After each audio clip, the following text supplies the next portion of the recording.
आदरणीय मेरा प्यारा नेपाली दाजुभाइ र दिदीबहिनीहरूलाई म लोकबहादुर सुनारको तर्फबाट साष्टाङ्ग दण्डवत छ और नमस्कार छ।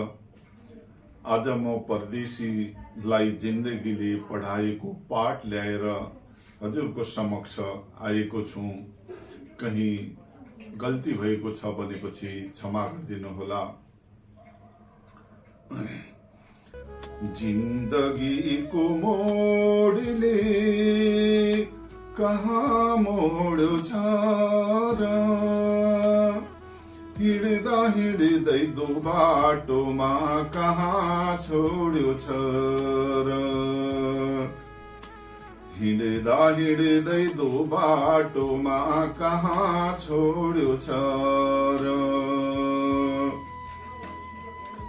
भौरा जस्तै जिन्दगी भ दायाँ बायाँ घुम्ने, मन त्यो मेरो जिन्दगीमा गगन तारा चुम्ने,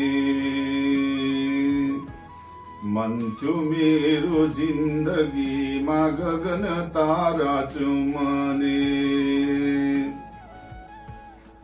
फूल जस्तै फुलिरहने चाहना थियो मेरो, खोल्नै मलाई मुस्किल भयो बाध्यताको फेरो, खोल्नै मलाई मुस्किल भयो बाध्यताको फेरो।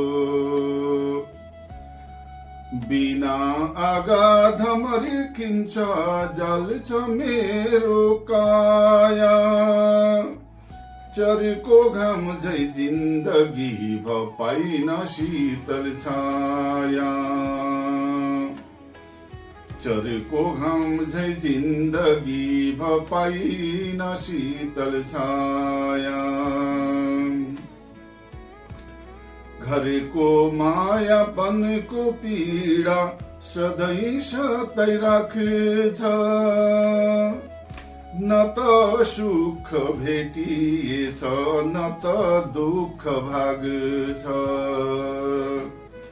न त सुख भेटिएछ न त दुःख भाग्छ। यो परदेशीको पीडाको भिडियो लिएर हजुरहरूको समक्ष राखेको हो। हामी नेपाली दाजुभाइ र दिदीबहिनीहरूलाई घरको प्रेमले परदेशमा भयो भने सताउँछ, या घरमा भयो भने परदेशको पीडाले सताउँछ। त्यसैले यो भिडियोले मोड लिएको हो।